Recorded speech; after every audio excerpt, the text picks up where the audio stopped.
আসসালামু আলাইকুম সবাইকে। এসএসসি ২৭ ব্যাচের মানুষজন। জাস্ট কয়েকটা দিন পর থেকে তোমার প্রি-টেস্ট পরীক্ষা হতে চলেছে। এই প্রি-টেস্ট পরীক্ষায় ফিজিক্স বা পদার্থবিজ্ঞান তুমি কিভাবে পড়বা?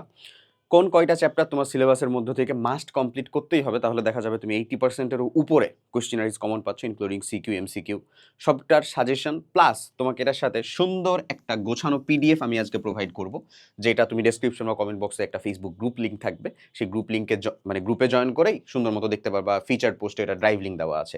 এইটার কথা কেন বলতেছি, এটা এখানে কেন কত বেশি সিগনিফিকেন্ট, কারণ তোমরা যারা ক্লাস করার, নোট করার এগুলো অলরেডি করছো, প্র্যাকটিস করার অলরেডি করছো। এখন এখান থেকে দরকার প্রপার রিভিশন। একেবারে শর্ট সাজেশন, যে সাজেশনটা থেকে ইনশাল্লাহ তুমি দেখা যাবে হুবহু কমন পাবা, যেটার একটা সিম্পল টেকনিক বা ট্যাকটিস হচ্ছে, চলো আমি দেখাই দিই তাহলেই বলতেছি। ধরো সিম্পলি যদি তুমি দেখা যায় যে বিগত বছরের, হ্যাঁ এটা আমি আগেই বলতে চাচ্ছিলাম না, বাট তারপরেও যেহেতু আছে এখানে বলে দিই, বিগত বছরের সিকিউ এমসিকিউ গুলো সলভ করে যাও। কিসের জানো? বোর্ড পাড়ার সাথে সাথে যদি তুমি আসলে একটু স্কুলের যে কোশ্চেনগুলো সেগুলো যদি যাও, স্কুলের কোশ্চেন মানে ফেমাস অনেক স্কুলের কোশ্চেনগুলো থাকে না তোমার টেস্ট পেপারে বা সাপ্লিমেন্টে, সেই কোশ্চেনগুলোকে যদি সলভ করে যাও, বিশ্বাস করো তোমার এটাতে এ প্লাস পাওয়া ডাল ভাত। যে চ্যাপ্টারগুলো আছে ওই চ্যাপ্টারে জাস্ট এই কোশ্চেনগুলো সলভ করে যেতে হবে, কারণ স্কুলের মধ্যে দেখা যায় ম্যাক্সিমাম টাইমে 70 থেকে 80% কোশ্চেন ওই বিগত বছরের ওখান থেকে দিয়ে দেয়, কারণ ওগুলো তো ইম্পর্টেন্ট কোশ্চেন ছিল বলেই তো আসছে। বুঝছো, এটা খারাপ প্র্যাকটিস না, বাট ওখান থেকে দিয়ে দিলেই যে তুমি পারবে এমন তো না, তোমাকে তো ওখানেও পড়াশোনা করতে হবে। নিজের পড়াশোনাটা সবসময় আগে। তো তোমাদের যে ফুল বই, এই বইয়ের মধ্য থেকে যে অংশটা তোমার প্রি টেস্টে থাকার পসিবিলিটিস সব থেকে বেশি, মানে ম্যাক্সিমাম স্কুলের প্রি টেস্টে যে কয়টা আছে সেটা হচ্ছে 8 নাম্বার চ্যাপ্টার থেকে 13 নাম্বার চ্যাপ্টার পর্যন্ত ম্যাক্সিমামের। অনেক স্কুলে আবার প্রি টেস্ট আর টেস্টের সিলেবাস ফুল দিয়ে দেয়। তো এটা আসলে আমার কাছে লাগে একটু ইনজাস্টিস, বাট কিছু করার নেই, এটা যদি স্কুলে এমন নিয়ম থাকে তাহলে হইতে পারে। বাট আমি তোমাকে বলি ভাইয়া, তোমার যদি এই 8 থেকে 13 পর্যন্ত চ্যাপ্টারের সাজেশন প্রয়োজন হয়, তাহলে আজকের এই সাজেশন কন্টেন্টটা যেটা তুমি ডেসক্রিপশন বা কমেন্ট বক্সের লিঙ্কে পেয়ে যাবা, এটা তোমার জন্য অনেক বেশি উপকার হবে। দেখছো অষ্টম অধ্যায়ে যে আলোর প্রতিফলনের সাজেশন, দেখো ভাই এখানে সাজেশনে তোমার বলে দেওয়া আছে, টপিক আউট করে দেওয়া আছে, কোনটা কোথায় কতবার আসছে, কেমন ইম্পর্টেন্স সেটা বলে দেওয়া আছে। তারপরে একটা শর্ট নোট দেওয়া যে তুমি কিভাবে রিভিশন করবা। এই রিভিশনের পরে দেওয়া আছে এখানকার কোশ্চেনারিজ শুরু একেবারে টপিক ওয়াইজ। টপিক 1-এর ভিতরে এটা আলোর প্রতিফলন থেকে কিন্তু শুরু হইলো, বুঝছো? টপিক 1 থেকে শুরু, এই যে শুরু হইছে কোশ্চেনারিজ। এরপরে চলে যাবা তুমি টপিক 2 পাবা, এমসিকিউ সিকিউ পার্ট। বললামই এমসিকিউ সিকিউ দুইটা পার্টই পাবা। ওকে, এমসিকিউ সিকিউ দুইটা পার্ট পাবা। আমি চলো পরেরটাতে যাই, টপিক 4। টপিক ওয়াইজ কিন্তু দেওয়া, এটাই সব থেকে মেজর বা গুরুত্বপূর্ণ জিনিস। এটা উপরে বলে দেওয়া আছে কোন টপিক কতটা গুরুত্বপূর্ণ, তারপরে টপিক ওয়াইজ তোমাকে পুরো চ্যাপ্টারটা দিয়ে দেওয়া আছে। ঠিক আছে, এমসিকিউ সিকিউ এসকিউ সব এই এক জায়গা থেকে তোমার ইনশাল্লাহ কমপ্লিট হয়ে যাবে। কইরে প্রতিসরণে যাই আমরা।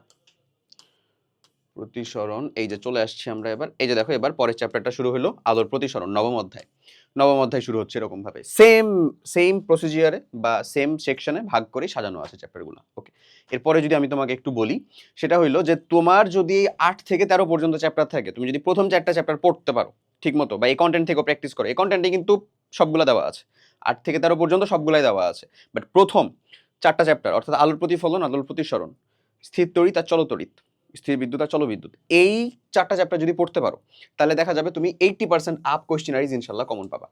ফিজিক্সের মূল মন্ত্র হচ্ছে ঠিক মতন থিওরিটা বুঝে তার অ্যাপ্লাই করতে পারা, এটাই ফিজিক্সের মূল মন্ত্র।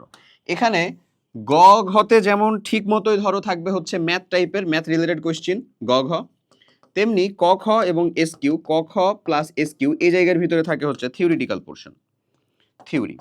তো থিওরিটা থেকে তোমার দূরে পালালে হবে না, থিওরি তোমাকে বুঝতেই হবে, শিখতেই হবে। সো আমার এই সময়ে তোমার জন্য স্পেশাল যে সাজেশনটা সেটা থাকবে হচ্ছে, যদি তুমি এই চ্যাপ্টারগুলোর ক্লাস কমপ্লিট করে থাকো তাহলে তো ইউ আর ভেরি ওয়েলকাম। যদি না হয়ে থাকে আমাদের চ্যানেলের প্লেলিস্টের ভিতরে যাও, দেখবা অনশর্ট ক্লাস দেওয়া আছে, সেগুলো কমপ্লিট করতে পারো।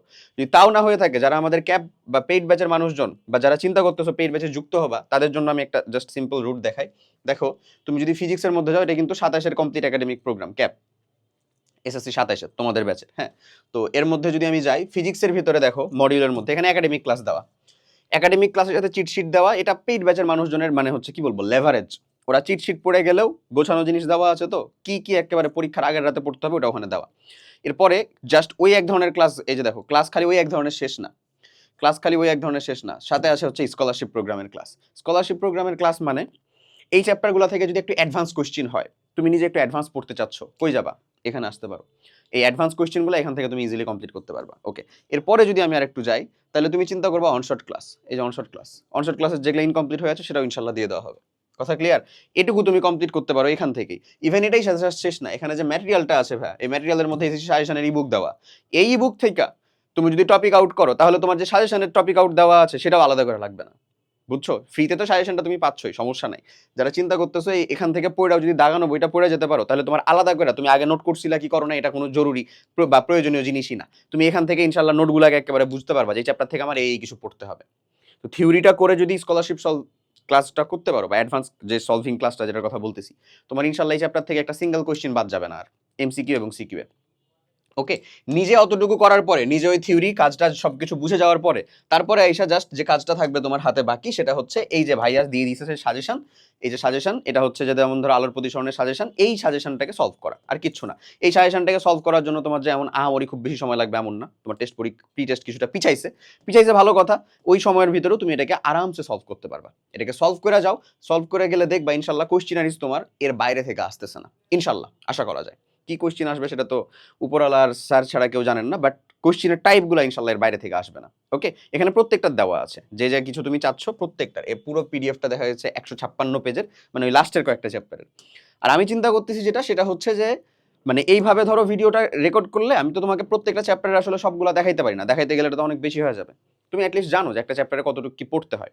এখানে প্রায় 4-5-6টা চ্যাপ্টার আছে, 6টা চ্যাপ্টারের ভিতরে আমি চেষ্টা করবো এরপরে পার চ্যাপ্টারে, মানে এই যে অ্যাটলিস্ট পিসিএমবি, এইচএম, এই 5টা সাবজেক্টে মোটামুটি 71 থেকে 73টা চ্যাপ্টার আছে, প্রত্যেকটা চ্যাপ্টারের আলাদা একটা যেই কন্টেন্ট ওই বা আলাদা যে প্র্যাকটিস শিট, ওর উপরে এই চ্যাপ্টারের কি কি পড়তে হবে, কিভাবে পড়তে হবে, এটার প্রত্যেকটা chemistry, physics, biology, math, higher math, এর সিরিজটা দিব একেবারে প্লেলিস্ট আকারে। ইনশাল্লাহ তোমার টেস্টের আগে ইনশাল্লাহ দিয়ে দেওয়ার চেষ্টা করবো, যেখানে তুমি এই সেম জিনিসগুলো আমাদের এলআরবির ভিতরেও পাবা। আমরা কিন্তু অলরেডি রিভিশন প্রোগ্রাম চালু করে ফেলছি। রিভিশন প্রোগ্রামে যারা যুক্ত হইতে চাও তারাও ডিসক্রিপশন বা কমেন্ট বক্সে লিঙ্ক দেখতে পারো। তোমাদের প্রি টেস্টের পর থেকে রিভিশন প্রোগ্রামের ফুল দমে কাজ শুরু হবে, হ্যাঁ। এবং ওখানে যে একটা ক্লাস, ওই একটা ক্লাসেই তোমার দেখা গেছে একটা ক্লাস বা এক চ্যাপ্টার বড় হলে এটাকে পার্ট দুই পার্টে নেওয়া হতে পারে। তো ওই এক ক্লাস করার মাধ্যমে দেখবা তুমি তোমার প্রিপারেশনের ইনশাল্লাহ সিংহভাগ কমপ্লিট করতে পারতেছো। কথা ক্লিয়ার? আশা করি বুঝাইতে পারছি। এই কন্টেন্টটাও তুমি পেয়ে যাবা ডিসক্রিপশন বা কমেন্ট বক্সে। নিজে পড়ো এখন আমি তোমাকে জাস্ট ওয়েগুলো দেখাই দিলাম, ফিজিক্সটা তুমি কিভাবে সলভ করবা। তোমার কাছে সাপ্লিমেন্ট, টেস্ট পেপার যেটাই আছে না কেন, গাইড বই, বিগত বছর যে কোশ্চেন আছে সেই কোশ্চেনগুলো থেকেই শুরু করবা, সেগুলোকে সলভ করে অবশ্যই থিওরি প্লাস নোটটা রিভিশন করার পরে। হ্যাঁ, তুমি থিওরি প্লাস নোটটা রিভিশন করতে আমাদের দাগানো বইটা নিতে পারো। ওকে, তারপরে হচ্ছে এখানেও শুরুর দিকে একেবারে থিওরিটিক্যাল পার্ট কিছুটা দেওয়া আছে, সেটাকেও একটা রিভিশন দিতে পারো।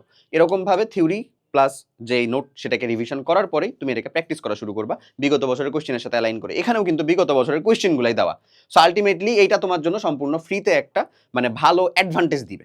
ওকে, তাহলে এই পিডিএফটা অবভিয়াসলি সংগ্রহ করো ভাইয়া, এবং সংগ্রহ করতে যে তুমি যে ফেসবুক গ্রুপের লিঙ্ক দেওয়া আছে সেখানে যুক্ত হও, ওটা তোমাদেরই কমিউনিটি, ওখানকার মধ্যে তোমরাই কথা বলবা, তোমাদের যাবতীয় ডিসকাশন ইনশাল্লাহ ওখানে হবে। এবং যুক্ত হয়ে থেকে এই কন্টেন্টটা নাও, কন্টেন্টটা নিয়ে নিজে পড়ো। এই যে দেখো, এটা স্থির বিদ্যুৎ শুরু হচ্ছে, তারপরে জলবিদ্যুৎ শুরু হবে। আশা করি বুঝাইতে পারছি। দেখছো প্রত্যেকটা জায়গার ভিতরে একেবারে মানে কোন কোন অংশের ভিতরে ইম্পর্টেন্সটা কেমন, কোন বোর্ডে কতবার করে আসছে সেটাও দিয়ে দেওয়া আছে। তো আশা করি তুমি এটার স্ট্যাটিস্টিক্স দেখে একটা চ্যাপ্টার বা একটা টপিকের, এই যে দেখো কুলম্বের সূত্রের ব্যবহার, এটা কি আমার জন্য ইম্পর্টেন্ট না? অবশ্যই। পরমাণু গঠনের ভিত্তিতে সৃষ্টির মৌলিক কারণ, মানে আধান সৃষ্টির মৌলিক কারণ, এটা কোথাও আসছে? একবার আসছে। তাহলে এটার ইম্পর্টেন্স আর এটার ইম্পর্টেন্সের মধ্যে পার্থক্য তুমি দেখতে পাচ্ছ না বা বুঝতে পারতেছো না? এই হচ্ছে এখানকার জিনিস। টাইম ম্যানেজ করে, মানে ওই অল্প সময় পড়াশোনার মাধ্যমে, সময় তো লিমিটেড, এখন থেকে তুমি জবের পরীক্ষা হবে, এটা তোমারও টপারেরও, এবং লাস্টে যে মানে পরীক্ষায় যে শেষ আসবে তারও। তো এটার প্রপার ম্যানেজমেন্টটা কে করে আসলে পরীক্ষার ভিতরে ভালো একটা ইফোর্ট দিয়ে আসতে পারতেছে বা ইনপুট দিয়ে আসতে পারতেছে, এখানেই হচ্ছে খেলা। সো জিনিসটা হচ্ছে ট্রিকি। ওকে, না কঠিন না সহজ। আমি বলতেছি না মানে ডাল ভাত এরকম পানির মতো সহজ, পানির মতো সহজ এরকম না। আর হচ্ছে যে এমন না যে অসম্ভব কঠিন একেবারে। জিনিসটা হচ্ছে ট্রিকি। জিনিসটা যারা ধরতে পারে, যারা বুঝতে পারে, যারা ট্র্যাকে থাকে, তাদের কাছে কখনোই মানে হেরে যাওয়ার না। ওকে, সো কথা এতটুকু পর্যন্তই থাকবে। নিজে পড়ো, নিজে কমপ্লিট করো। আশা করি এই পিডিএফ যে কন্টেন্টটা দেওয়ার কথা বললাম, এই পিডিএফটা সহ যদি পড়তে পারো, ইনশাল্লাহ তুমি এখানে তোমার প্রি টেস্ট পরীক্ষার মধ্যে ভালো একটা কোপ দিতে পারবা, ইনশাল্লাহ ভালো একটা ফলাফল নিয়ে আসতে পারবা, তুমি ইনশাল্লাহ A+ পাবা। ঠিক আছে? তো সবাই অনেক অনেক ভালো থাকো। কি প্রবলেম ফেস করতে হয় সেটা কমেন্টের মধ্যে অবশ্যই জানাও, এবং তোমার প্রয়োজনীয় যত সকল লিঙ্ক সেটা ডেসক্রিপশন বা কমেন্ট বক্সে দেওয়া আছে। আমাদের পেজটা যদি ফলো না করে থাকো অবশ্যই করো। যদি ইউটিউব চ্যানেল নতুন হয়ে থাকো তাহলে অবভিয়াসলি সাবস্ক্রাইব করো। আল্লাহ হাফেজ, আসসালামু আলাইকুম।